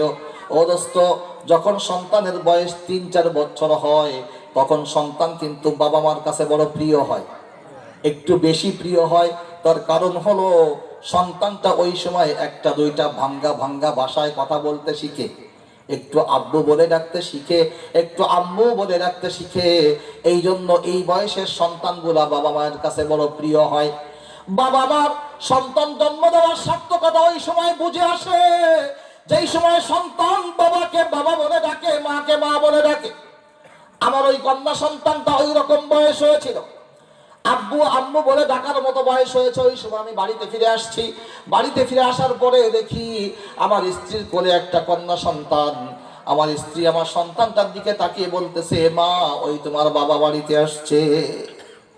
আমার কন্যা সন্তান, শিশু সন্তান, আমাকে কোনোদিন দেখে নাই, জন্মের পরে আমাকে দেখে নাই, তারপরেও আমি তার বাবা এই কথাটা শোনার সঙ্গে সঙ্গে ঝাঁপ দিয়ে আমার সন্তানটা আমার কোলের মধ্যে চলে আসছে, আমাকে আদর করতে শুরু করে দিয়েছে। ও দুনিয়ার মুসলমান, হযরত ইয়াহইয়া কালবি বলতেছে, ইয়া রাসূলুল্লাহ, ইয়া হাবিবাল্লাহ, সন্তান যখন আমার বুকে আসছে মুহূর্তের মধ্যে আমার বুকের মধ্যে কন্যা সন্তান জন্ম দেওয়ার সেই অপমান, লাঞ্ছনা আমার বুকের মধ্যে চাড়া দিয়ে উঠছে। আমি এখন চিন্তা করতেছি কি করব, এই সন্তানকে জীবিত রাখবো না জীবন্ত দাফন করে দিব। আমি বুঝতে পারতেছিলাম না। একদিকে সন্তানের মায়া, অন্যদিকে সমাজের লাঞ্ছনা গঞ্জনা, দুইটা আমার মধ্যে বারবার হাতুড়ি পিটা করতেছিল। আমি নিজেকে সামলাইতে পারলাম না, সিদ্ধান্ত নিয়ে নিলাম সন্তানকে জীবন্ত দাফন করে দিব। কিন্তু সন্তান তো বড় হয়ে গেছে, কোন বাহানায় বাড়ির থেকে নিয়ে যাব? আমি ওর মাকে একবার বললাম, মেয়েটাকে আমার সাথে দাও, আমি একটু বাজারে নিয়ে যাই। মেয়েটাকে সাথে নিয়ে যখন বের হলাম, মায়ের মন কেমন যেন বুকের মধ্যে মোচড় দিয়ে উঠলো। মা বলল, তুমি সন্তানকে নিয়ে যেও না, পরে নিয়ে যেও। আমি শুনলাম না। আমি আমার কন্যাটাকে নিয়ে বাড়ির থেকে বের হয়ে গেলাম। বাজারের দিকে না গিয়ে জঙ্গলের দিকে হাঁটতে শুরু করলাম। আমার কন্যা আমাকে জিজ্ঞাসা করে, বাবা, বাজারে যাওয়ার কথা বলে জঙ্গলের দিকে কেন নিয়ে যাও? আমি তার কথার কোনো জবাব না দিয়ে সোজা জঙ্গলের দিকে হাঁটতে শুরু করলাম। হাঁটতে হাঁটতে একটু ফাঁকা জায়গায় গিয়ে সন্তানটাকে রেখে সাথে একটা কোড়াল নিয়েছিলাম, ওই কোড়াল দিয়ে কোদাল দিয়ে আমি মাটি খুঁজতে শুরু করেছি। আমার মেয়েটা আমাকে জিজ্ঞাসা করে, আব্বা, কেন তুমি মাটি খুঁজতেছো? এখানে মাটি খুঁজে কি করবা গহীন জঙ্গলে? ও দোস্ত, ইয়াহইয়া কালবি বলেন, ইয়া রাসূলুল্লাহ, আমি কোনো জবাব দিলাম না। মাটি যখন অর্ধেক খুঁচা হয়ে গেল তখন আমি ক্লান্ত হয়ে পড়লাম। কবরের পাশে বসে বসে একটু বিশ্রাম নিতেছিলাম। আমার মেয়েটা গুটি গুটি পায়ে আমার পাশে এসে আমার চেহারার দিকে তাকিয়ে দেখে আমার দাড়িগুলির মধ্যে ধুলা বালিতে আটকে গেছে, চেহারার মধ্যে ধুলা পড়ে আছে। আমার ওই অবস্কন্যা আমার দাড়িগুলির মধ্যে হাত দিয়ে ধুলাগুলি ঝেড়ে ঝেড়ে দিতেছিল, আমার চেহারার মধ্যে হাত দিয়ে ধুলাগুলি পরিষ্কার করে দিতেছিল। একবার আমার অন্তরের মধ্যে কন্যার জন্য মায়া জাগ্রত হয়, আর একবার জাহেলিয়াতের যুগে সেই বর্বর পাষণ্ড পৈশাচিক চরিত্র আমার মধ্যে জেগে ওঠে। কিন্তু আমার মধ্যে সন্তানের মায়ার থেকে ওই পৈশাচিক চরিত্রটা বেশি জাগ্রত হয়ে গেল। আমি আর বিলম্ব করলাম না, ওই মাটি বাকিটুকু খুঁজে চোখ বুজে ধাক্কা দিয়ে কন্যাটাকে যখন গর্তের মধ্যে ফেলে দিলাম, ও দুনিয়ার মুসলমান, হযরতে দেহিয়া কালবি রাদিয়াল্লাহু তাআলা আনহু বলতেছে, আমি পাষণ্ড বাবা, আমার মায়ের চিৎকার এখনো পর্যন্ত আমার কানের কাছে সেই চিৎকারটা বাজে। ইয়া রাসূলুল্লাহি, আমার কন্যা আমাকে চিৎকার করে বলতেছিল, আব্বু তুমি কেন আমাকে মাটি চাপা দিয়ে মারতেছো? আমার অপরাধটা কি? তুমি আমাকে মেরো না আব্বু, তুমি আমাকে মেরো না। এই আকুতি আর্তনাদ চিৎকারগুলি আমার কানের কাছে এখনো বাজে। ইয়া রাসূলুল্লাহি, সেদিন আমি আমার মেয়েটাকে জীবন্ত দাফন করে দিয়েছিলাম। ও দুনিয়ার মানুষ, জাহেলিয়াতের যুগে কোরআন নাযিল হওয়ার পূর্বে সমাজের মানুষগুলি এত বর্বর ছিল, এত জঘন্য, এত হিংস্র ছিল। যখন আল্লাহর কোরআন নাযিল করলেন আল্লাহর নবীর উপরে, আল্লাহর নবী যখন কোরআনের আয়াতগুলি তেলাওয়াত করে করে ওই মানুষগুলিকে শোনাইলেন, উতলু মা উহিয়া ইলাইকা মিনাল কিতাব, ওগো আমার হাবিব, আমি যে কোরআন তোমাকে দিয়েছি, কোরআন পড়ে পড়ে মানুষকে শোনাও। যখন আমি শোনাইতে শুরু করলাম, যখন আমার নবী আমাদেরকে শোনাইতে শুরু করলো, আস্তে আস্তে আমাদের মধ্য থেকে সেই পৈশাচিক চরিত্র চলে গেল। এখনো পর্যন্ত আমার সেই মেয়ের আত্মচিৎকার আমার কানের মধ্যে বাজে। ও দোস্ত, বলতেছিলাম যেই সমাজের মধ্যে কোরআন ঢুকছে ওই সমাজ পৃথিবীর মধ্যে দামি সমাজ। এজন্য আল্লাহ রাব্বুল আলামিন বলছেন, উতলু মা উহিয়া ইলাইকা মিনাল কিতাব, ও নবী কোরআন পড়ে পড়ে মানুষকে শোনাও, কোরআনের বিধানগুলি পড়ে পড়ে মানুষকে শোনাও। আজকে জগতের মধ্যে সন্ত্রাস দমনের জন্য, ও দোস্ত, গুন্ডা মাস্তান দমন করার জন্য কত আইন, কত প্রযুক্তি, কত প্রশাসনিক ব্যবস্থাপনা, নতুন নতুন নিয়ম তৈরি করা হচ্ছে। আমার জিজ্ঞাসা হলো, পৃথিবীতে সন্ত্রাস কমতেছে না বাড়তেছে? সন্ত্রাস কমে না বাড়ে? যত আইন করে তত সন্ত্রাস বাড়ে। যত শক্ত আইন তত সন্ত্রাস আরো বেশি শক্ত হয়। যত কঠিন আইন হয় তত সন্ত্রাস আরো বেশি ফাঁক ফোকর তৈরি করে কঠিন হয়ে যায়। আল্লাহর নবীর জামানায় এত শত আইন ছিল না, আল্লাহর কোরআন ছিল। কিভাবে সন্ত্রাস ভালো হয়ে যায় দেখেন। নবীজি সাল্লাল্লাহু আলাইহি ওয়াসাল্লাম যখন মক্কার মধ্যে দাওয়াতের কার্যক্রম শুরু করলেন, মক্কার মধ্যে যত দুশমন ছিল তার মধ্যে অন্যতম ভয়ঙ্কর দুশমন ইসলামের বিরুদ্ধে ছিল ওমর ইবনে খাত্তাব। মক্কার মধ্যে ইসলামের বিপক্ষে যত দুশমন ছিল তার মধ্যে সবথেকে ভয়ঙ্কর দুশমন ছিল ওমর ইবনে খাত্তাব। নাম শুনছেন আপনারা? খলিফাতুল মুসলিমিন, যিনি পরে ইসলাম গ্রহণ করছে। ইসলাম কবুলের আগে উনি ছিলেন মক্কার মধ্যে সবথেকে বড় সন্ত্রাস। কত বড় সন্ত্রাস ছিলেন! যখন আল্লাহর নবীকে হত্যা করার পরামর্শ হয়, যে আল্লাহর নবীকে কে হত্যা করবে, কেউ সাহস পায় নাই।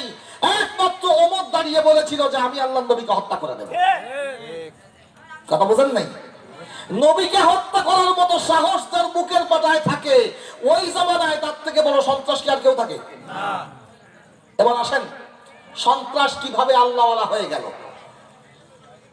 ওমর নবী মুহাম্মদুর রাসূলুল্লাহ সাল্লাল্লাহু আলাইহি ওয়াসাল্লামকে হত্যা করার জন্য রওনা হয়ে গেছে, হাতে তরবারি খোলা, মেজাজ খারাপ। মুহাম্মদকে আজকে হত্যা করে দেব, আজকেই ফয়সালা হয়ে যাবে, এসপার ওসপার যা একটা কিছু আজকে হয়েই যাবে। রাস্তাতে চলতেছে, কিছু দূর যাওয়ার পরে দেখে যে একজন সাহাবী আসতেছে উল্টা দিক থেকে, কিন্তু ওই লোকটা যে সাহাবী এইটা ওমর জানে না। গোপনে ইসলাম কবুল করছে, ওমর সেইটা জানে না। ওমরের ওই ভাবভঙ্গি দেখে সাহাবীর সন্দেহ হয়েছে, তো জিজ্ঞাসা করছে, ওমর তুমি কোথায় যাও? তো বলতেছে যে আমি আজকে মুহাম্মাদের ফয়সালা করতে যাচ্ছি, হয় আমি বাঁচবো না মুহাম্মদ বাঁচবে, একটা কিছু হয়েই যাবে আজকে। কয় কেন? মুহাম্মদ তোমার কি ক্ষতি করছে? কয় আমার কোনো ক্ষতি করে নাই, বাপ দাদার ধর্মের মুখে সুনকালি লাগাইছে। বাপ দাদার ধর্মের মুখে সুনকালি লাগাইছে, নতুন ধর্মের দাওয়াত দিতেছে, এই জন্য সাইজ করতে যাচ্ছি। কয় তাই? এইটা যদি অপরাধ হয় তাহলে এই অপরাধের অপরাধী লোক তো তোমার ঘরের মধ্যেও আছে। তোমার ঘরের মধ্যেও কি আছে? তো তুমি আগে ঘর না সামলায় পর সামলাইতে যাও কেন? আগে নিজের ঘর ঠিক করো। মুহাম্মাদের লোক তো তোমার ঘরের মধ্যেই রয়েছে, আগে ওইটা ঠিক করো, তারপরে তুমি মুহাম্মাদের ফয়সালা করো। আসলে অনেক সময় আমরা এরকম বলি না, নিজের ঘরের ঠিক না, রাজজনের দাওয়াত দিতে চাইছে, বলি কি বলি না? তো ওরকমই বলছে সাহাবী। সাহাবীর উদ্দেশ্য হলো যে এই সময় ওমর যেন নবীকে খুঁজে না পায়, কারণ নবীকে খুঁজে পাইলে একটা অসুবিধা করে ফেলতে পারে। তো ওমর বলতেছে কি ঘটনা? আমার ঘরের মধ্যে মুহাম্মাদের সৈনিক, মানে আমার ঘরেই আমার দুশমন, কি আসে? কয় তোমার বোন এবং ভগ্নিপতি কয়েকদিন আগে কালিমা পড়ে মুসলমান হয়ে গেছে। সুবহানাল্লাহ। কয় তাই? কয় আগে ওই দুটোতে সাইজ করে আসি, এরপরে মোহাম্মদের সাইজ করবানে পরে চলে গেছে বোন ভগ্নিপতির কাছে। দরজার সামনে গিয়ে দাঁড়াইছে। দাঁড়ানোর পরে দেখে যে ঘরের ভিতর থেকে গুনগুন গুনগুন শব্দ আসতেছে। কিছুক্ষণ শোনার পরে এরপরে দরজার পরে টাক দিছে। টাক দিয়ে বলতেছে, এই দরজা খোল। তো ঘরের মধ্যে আর এক সাহাবি স্বামী স্ত্রীকে কোরআন পড়া শিখাইতেছিল। ওই সাহাবি যখন শুনছে যে ওমর দরজায়, ওর ভয়তে কাজ হয়ে গেছে, ভিতরে ভিতরে পেটের মধ্যে পায়খানা করে দিয়েছে। ও ভয়টা কি করছে? স্বামী স্ত্রী বলতে, দেখো তুমি বোন, তুমি ভগ্নিপতি, আর ওমর তোমাদের ভাই, তোমাদের ব্যাপার তোমরা সামলাও, আমার একটা পলানোর ব্যবস্থা করে দাও, আমি আগে এই জায়গা পলাই। তা না হলে ওমর যদি ঘরে ঢুকে আমারে দেখে, তা আগে আমারে শেষ করবে, তারপরে তোমাকে শেষ করবে। চাচা আপন প্রাণ বাসা, আমার একটু জায়গা করে দাও। এই করে লাভ দিয়ে যে ঘরের কোনার মধ্যে পলাইছে। পলানোর পরে যখন দরজা খুলছে, ওমর জিজ্ঞাসা করতেছে, আমি শুনলাম তোমরা নাকি ধর্মত্যাগ করিছো? হ্যাঁ, ধর্মত্যাগ করছি, সমস্যা কি? যেই কইছে অমনি পিটানো শুরু করছে।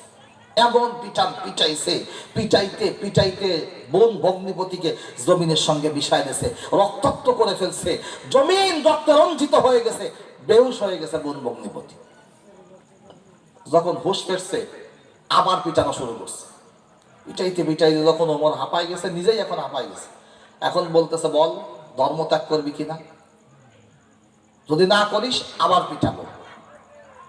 এই কথা বলার পরে বোন এবং ভগ্নি বলতেছে, ভাই তুমি পিটাইতে পারো, কোনো সমস্যা নেই, তুমি আরো পিটাও, তাতে কোনো সমস্যা নাই, তার কারণ তোমার হাতে এতটুকু আছে, তুমি পিটাই মেরে ফেলতে পারো। আমার নবী বলেছে, ইসলামের জন্য, দ্বীনের জন্য যদি কোনো আল্লাহর বান্দা বান্দি মাজলুম হয়ে দুনিয়ার থেকে বিদায় নেয়, আল্লাহ পাক তাকে শাহাদাতের মওত হিসাবে কবুল করে নেয়। আল্লাহ রাব্বুল আলামিন সঙ্গে সঙ্গে তাকে জান্নাতের দরজা তার জন্য খুলে দেয়। তুমি পিটাইতে পারো, কোনো পরোয়া নাই, জীবন দিয়ে দিব, তারপরও যেই নবীর ধর্ম কবুল করেছি, যে আল্লাহ রাব্বুল আলামিনের কালিমা জবানে পাঠ করেছি, জীবন দিব কিন্তু কালিমা ত্যাগ করব না। জীবন চলে যাবে, কালিমা ত্যাগ করব না। তুমি পিটাইতে পারো, কোনো সমস্যা নাই, কোনো পরোয়া করি না, নির্দ্বিধায় বলতেছি তুমি পিটাও। এই কথা বলার পরে ওমরের বুদ্ধি ফিরে আসছে। ওমর হতভম্ব হয়ে গেছে, চিন্তা করতেছে, একটা মানুষকে এই পরিমাণ পিটাইলাম, তারপরও সে ধর্ম ছাড়তে চায় না কেন? ওই ধর্মের মধ্যে কি আছে একটু জানা দরকার। তখন ওমর বলতেছে, আচ্ছা ঠিক আছে, আর পিটাবো না, তবে আমার একটা কথা হলো, আমি যখন তোমাদের দরজায় এসে দাঁড়াইলাম, তখন ঘরের মধ্য থেকে গুনগুন একটা শব্দ শুনতে পাইলাম।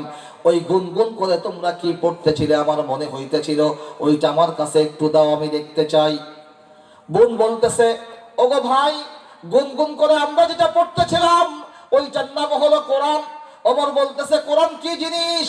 বোন বলতেছে, কোরআন হলো আমার আল্লাহ রাব্বুল আলামিনের পক্ষ থেকে আমার নবীর পরে নাজিল করা হয় এবং কিছু বিধিবিধান, যেই বিধান অনুযায়ী আমরা দুনিয়ার মধ্যে চলবো, এইটার নাম কোরআন। বলতেছে, আমার কাছে দাও, আমি একটু সেই কোরআনটা পড়বো। বোন বলতেছে, আল্লাহর কোরআন পবিত্র, তুমি হলে অপবিত্র, অপবিত্র মানুষ পবিত্র আল্লাহর কোরআন স্পর্শ করতে পারবা না। যদি কোরআন স্পর্শ করতে হয় কি করতে হবে? ওযু করতে হবে, গোসল করতে হবে। আমি তো ওযু গোসল করতে জানি না, আমাকে শিখায় দাও। বোন তখন ওযু এবং গোসল করা শিখায় দিল। ওমর ওযু এবং গোসল করে আল্লাহর কোরআনের একটা পৃষ্ঠা হাতে নিল, হাতে নিয়ে পড়া শুরু করেছে। তাহা মা আনজালনা আলাইকাল কুরআনা লিতাশকা, তাহা মা আনজালনা আলাইকাল কুরআনা লিতাশকা ইল্লা তাযকিরাতান লিমান ইয়াখশা তানজিলাম মিম্মান খালাকাল আরদা ওয়াস সামাওয়াতিল উলা। ওমর পড়তেছে, পড়তে পড়তে যখন এই জায়গা পর্যন্ত পৌঁছে গেছে, ইন্নানি আনাল্লাহ লা ইলাহা ইল্লা আনা ফা'বুদুনি, যার অর্থ হলো ইন্নানি আনাল্লাহ, নিশ্চয়ই আমি আল্লাহ, লা ইলাহা ইল্লা আনা, আমি আল্লাহ রাব্বুল আলামিন ছাড়া আসমান এবং জমিনের মধ্যে আর কোনো ইলাহ নাই, কোনো খালিক নাই, কোনো মালিক নাই। ফা'বুদুনি, আমার ইবাদত করো, আমার দাসত্ব করো, আমার গোলামি করো। ওমর রাদিয়াল্লাহু তাআলা আনহু বলতেছে, আমি যখন এই আয়াতটা পড়তেছিলাম আমার চোখ দিয়ে ঝরঝর করে হঠাৎ করে পানি ঝরে পড়লো। আমার কাছে কেমন জানি মনে হইতেছিল যে এই আয়াতটা আল্লাহ রাব্বুল আলামিন কেবলমাত্র এই মাত্র আমার জন্য নাজিল করেছে। ওমর বলতেছে, আমার মনে হইতেছিল এই যে আয়াত, এটা কোরআন আয়াত না, সরাসরি আসমান থেকে আমাকে আল্লাহ আওয়াজ দিয়ে বলতেছে, ও ওমর, ইয়া ওমর ইন্নানি আনাল্লাহ, হে ওমর আমি আল্লাহ, লা ইলাহা ইল্লা আনা। ও ওমর, আসমান এবং জমিনের মধ্যে আমি আল্লাহ রাব্বুল আলামিন ছাড়া আর কোনো ইলাহ নাই, কোনো খালিক নাই, কোনো মালিক নাই। ফাবুদুনি, পূজা যদি করতে হয়, দাসত্ব যদি করতে হয়, গোলামি যদি করতে হয়, ইবাদত যদি করতে হয়, ওমর দুনিয়ার আর কোনো প্রতিমার পূজা করো না, দাসত্ব আর গোলামি করো না, আমি আল্লাহ রাব্বুল আলামিনের দাসত্ব করো। ওমরে আয়াত পরে চোখ দিয়ে পানি ঝরে। যেই সাহাবী এতক্ষণ পর্যন্ত ঘরের কোনায় পালিয়েছিল, ওই সাহাবী লাফ দিয়ে বের হয়ে এসে বলতেছে, ওমর তোমার জন্য সুসংবাদ আছে। ওমর বলতেছে, আমার জন্য আবার সুসংবাদ কিসের? যেই মানুষটা নবীকে হত্যা করার জন্য বের হয়, সেই মানুষের জন্য আবার সুসংবাদ কিসের? তখন ওই সাহাবী বলতেছে, ওমর আমি গতকাল আল্লাহর নবীকে বাইতুল্লাহতে গিলাফ ধরে ধরে কেঁদে কেঁদে দোয়া করতে শুনেছিলাম। আল্লাহর নবী দোয়া করেছিলেন দুইজন মানুষের জন্য। আল্লাহর নবী বলেছিলেন, ইয়া আল্লাহ, তুমি যদি দুনিয়ার মধ্যে ইসলামকে বিজয়ী দেখতে চাও, তাহলে আবু জাহেল ইবনে হিশাম অথবা ওমর ইবনে খাত্তাব, এই দুইজনের কোনো একজনকে ইসলামের জন্য কবুল করে দুনিয়ার মধ্যে দিনকে জিন্দা করে দাও। আমার মনে হইতেছে আল্লাহর নবীর দোয়া আবু জাহেলের জন্য কবুল হয় নাই, তোমার জন্য কবুল হয়ে গেছে। তোমার সৌভাগ্যের দরজা খুলে গেছে ওমর, তুমি এখনো পর্যন্ত সময় আছে, ইসলাম কবুল করে নাও।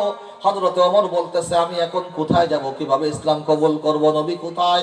আমাকে নবীর কাছে নিয়ে যাও। ও দুনিয়ার মুসলমান, হযরত ওমর রাদিয়াল্লাহু তাআলা আনহুকে নবীর কাছে নিয়ে যাওয়া হলো। আল্লাহর নবীর সামনে যখন ওমর গেল, নবীজি সাল্লাল্লাহু আলাইহি ওয়াসাল্লাম ওমরের চেহারার দিকে তাকায় বলতেছে, ওমর এখনো পর্যন্ত কি তোমার ইসলাম কবুল করার সময় হয় নাই? ওমর তরবারিটা আল্লাহর নবীর পায়ের সামনে রেখে দিয়ে বলতেছে, রাসূলুল্লাহ, ইয়া হাবিবাল্লাহ, এই তরবারি হাতে নিয়ে আপনাকে হত্যা করার জন্য বের হয়েছিলাম। এতক্ষণ পর্যন্ত আমি ইসলামের দুশমন ছিলাম, এই মুহূর্ত থেকে ওমর মৃত্যু পর্যন্ত ইসলামের বন্ধু হয়ে গেল। আমাকে কালিমা পড়াই দিন, আমি কালিমা পড়বো, আমি ইমানদার হয়ে যাব। আল্লাহর নবী কালিমা পড়াই দিলেন। সমস্ত সাহাবায়ে কেরাম এত জোরে দাঁড়াই তাকবীর দিলেন, গোটা মক্কা নগরী থরথর করে কেঁপে উঠলো। ওই দিন থেকে মক্কার মধ্যে ইসলামের নতুন আর একটা জীবন শুরু হলো। ও দুনিয়ার মুসলমান, আমার প্রশ্ন হলো, ওমর যে সন্ত্রাস ছিল, এই সন্ত্রাস থেকে ওমর ইমানদার আল্লাহওয়ালা হয়ে গেল কিসের কারণে? কোরআনের কারণে। আজকে সন্ত্রাস বন্ধ করতে যাও, আজকে সমাজে নারী জাতির ইজ্জতকে রক্ষার জন্য ইফতিজিং বন্ধ করতে চাও, ইফতিজিং বন্ধ করার জন্য কোনো আইনের প্রয়োজন নাই, ইফতিজিং বন্ধ করার জন্য নতুন নতুন কোনো ব্যবস্থার দরকার নাই, সন্ত্রাস বন্ধ করার জন্য এত শত আইনের প্রয়োজন নাই। যুবকগুলিকে ধরে ধরে যুবকের কলিজাগুলি চিরে চিরে কলিজার মধ্যে আল্লাহর কোরআন ঢুকায় দাও, ওই যুবকগুলাও ওমরের মতো আল্লাহওয়ালা হয়ে যাবে। সমাজ সংস্কার চাও, সমাজের প্রত্যেকটা ঘরে ঘরে আল্লাহর কোরআন ঢুকায় দাও, ওই সমাজটা সমাজ সমাজ হয়ে যাবে। পরিবারের মধ্যে শান্তি চাও, ও বাবা এবং মা, সকাল থেকে সন্ধ্যা পর্যন্ত পরিবারের মধ্যে কোরআনের চর্চা চালাও, পরিবারের মধ্যে শান্তি ফিরে আসবে, শয়তান পরিবার থেকে বের হয়ে যাবে, স্বামী স্ত্রীর মধ্যে মিল মোহাব্বত ফিরে আসবে, সন্তান সন্ততির মধ্যে ভালোবাসা ফিরে আসবে, ভাই এবং ভাইয়ের মধ্যে সম্পর্ক ভালো হয়ে যাবে, বন্ধু বন্ধুর মধ্যে সম্পর্ক ভালো হয়ে যাবে, সবাই যদি কোরআন ওয়ালা হয়ে যায়। এজন্য আল্লাহ রাব্বুল আলামিন প্রথম নাম্বার ব্যবস্থাপত্র দিয়েছেন, সমাজ সংস্কারের ব্যবস্থাপত্র। উতলুমা উহিয়া ইলাইকা মিনাল কিতাব। ও নবী, যদি সমাজের কল্যাণ চাও, দেশের কল্যাণ চাও, জাতির কল্যাণ চাও, তাহলে সমাজের মধ্যে, দেশের মধ্যে, জাতির মধ্যে আল্লাহর কোরআন পড়ে পড়ে শোনায় দাও। এক নম্বর ব্যবস্থাপত্র শেষ, সময় কম, আর একজন অতিথি আছেন। এবার 2 নম্বর ব্যবস্থাপত্রে আসেন। কয় নাম্বার? 2 নম্বর। এক নম্বর ব্যবস্থাপত্রের বিস্তারিত আলোচনা করতে গেলে আরো ঘন্টা খানেক সময়ের দরকার, কিন্তু সেটা সময় নাই। যতটুকু করেছি আপনারা বুঝতে পারছেন তো? এক নম্বর বলার চেষ্টা করবেন তো সবাই ইনশাল্লাহ। নিজে কোরআনওয়ালা হব, সন্তানকে কোরআনওয়ালা বানাবো, স্বামী হলে নিজে কোরআনওয়ালা হব, স্ত্রীকে কোরআনওয়ালা বানাবো, নিজের সমাজ ব্যবস্থাকে কোরআনের সমাজ ব্যবস্থা বানানোর জন্য সহযোগিতা করবো ইনশাআল্লাহ। করবো তো? 2 নম্বর, ইন্নাস সালাতা তানহা আনিল ফাহশাই ওয়াল মুনকার। নামাজ একজন মানুষের জীবন থেকে সমস্ত অন্যায়, সমস্ত পাপ পঙ্কিলতাকে ধুয়ে মুছে পরিষ্কার করে দিয়ে ওই মানুষটাকে জান্নাতি মানুষ বানায় দেয়। কিসে কিসে বানায়? নামাজে বানায়। 2 নম্বর ব্যবস্থাপত্র কিসে বানায়? নামাজে বানায়। নামাজ এমন একটা ইবাদত, যে ইবাদত সম্পর্কে আল্লাহর নবী মৃত্যুর পূর্ব মুহূর্তেও 2টা কথা বলেছেন, আসসালাত আসসালাত ওয়া মা মালাকাত ইয়ামিনুক। নামাজ নামাজ, ও আমার উম্মতেরা তোমরা নামাজকে হেফাজত করো। নামাজকে কি করো? হেফাজত করো। নামাজ ঠিকমতো আদায় করো। যথাযথভাবে নামাজ আদায় করো, তো দেখবা আল্লাহ রাব্বুল আলামিন নামাজের বরকতে তোমার জীবন থেকে সমস্ত পাপগুলি ধুয়ে মুছে পরিষ্কার করে দিবে। তাহলে মানবের জীবন থেকে যদি অন্যায় পাপ সবকিছু ধুয়ে মুছে পরিষ্কার হয়ে যায়, জীবন সংস্কার হয়ে যাবে। তাহলে জীবন সংস্কার হয় নামাজের মাধ্যমে। কিয়ামতের ময়দানে আল্লাহ রাব্বুল আলামিন প্রথম হিসাব নেবেন কিসের? নামাজের। আরে দোস্ত, নামাজের মাধ্যমে রিজিকের ফয়সালা হয়। নামাজের মাধ্যমে আল্লাহ রাব্বুল আলামিন সন্ত্রাস, গুন্ড, দুশমনের হাত থেকে আল্লাহ বাঁচায়। সব কিছুর ফয়সালা নামাজের মধ্যে। আল্লাহর নবী বলেন, তোমাদের যদি জুতার ফিতাও ছিঁড়ে যায়, তাও মসজিদে গিয়ে 2 রাকাত নামাজ পড়ে আল্লাহর কাছে দোয়া করো, আল্লাহ জুতার ফিতার ব্যবস্থা করে দেবে। কথা বুঝেন নাই? কথা বলার সময় তো নেই। সাহাবায়ে কেরামের জীবনে অসংখ্য ঘটনা আছে এইরকম। রিজিকের ব্যবস্থা নাই, আল্লাহর নবী সাহাবী মসজিদে নামাজ পড়তে চলে গেছে। নামাজ পড়ে স্ত্রীর কাছে জিজ্ঞাসা করতেছে, আল্লাহ পাক রিজিকের কোনো ফয়সালা করছে? স্ত্রী বলছে এখনো করে নাই। এরপরে সাহাবী চিন্তা করছে, আমার নবী বলছে, আমার আল্লাহ বলছে নামাজ পড়লে রিজিকের ফয়সালা হয়। আমি নামাজ পড়লাম, রিজিকের ফয়সালা যখন হয় নাই, তখন বুঝতে হবে আমার নামাজ হয় নাই। আমার কি হয় নাই? নামাজ হয় নাই।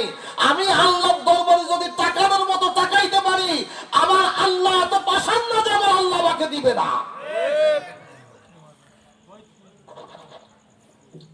আল্লাহ দিবে যদি ডাকার মতো ডাকতে পারি। ডাকার মতো কি ডাকতে পারি। সাহাবী আবার মসজিদে চলে গেছে, আবার নামাজ পড়ছে। স্ত্রীর কাছে ফিরে এসে জিজ্ঞাসা করছে, কোনো খাবার দাবারের ব্যবস্থা কিছু হয়েছে? কয় নাই, এখনো হয় নাই। সাহাবী বলতেছে, তাহলে আমার নামাজ হয় নাই। আবার মসজিদে গেছে। কয়বার হলো? 3 বার। কয় 3 বার মসজিদে গেছে। আর আমরা যদি হইতাম 2 রাকাত পড়ে হয় নাই, দুঃসাতা নামাজের মধ্যে বলে রিজিকের ফয়সালা হয়। 2 রাকাত পড়ছি, এইটাই বেশি, আর মসজিদের দিকে ফিরেও তাকাবো না। আছে না নাই? সাহাবী আবার নামাজে দাঁড়ায় গেছে। মনে হয় আমার নামাজ হয় না। আবার নামাজে দাঁড়াইছে। নামাজে দাঁড়ানোর পরে এবার ভালো করে ওযু করছে। ওযু করে খুব দিল মন আল্লাহর দিকে রুজু করে দাঁড়ায় গেছে নামাজে। সূরা ফাতিহার সাথে সূরা মিলায় 2 রাকাত নামাজ শেষ করার পরে সিজদার মধ্যে পড়ে গেছে। আল্লাহ, তুমি বলছো, তোমার নবী বলছে নামাজের মাধ্যমে সমস্ত সমস্যার সমাধান হয়।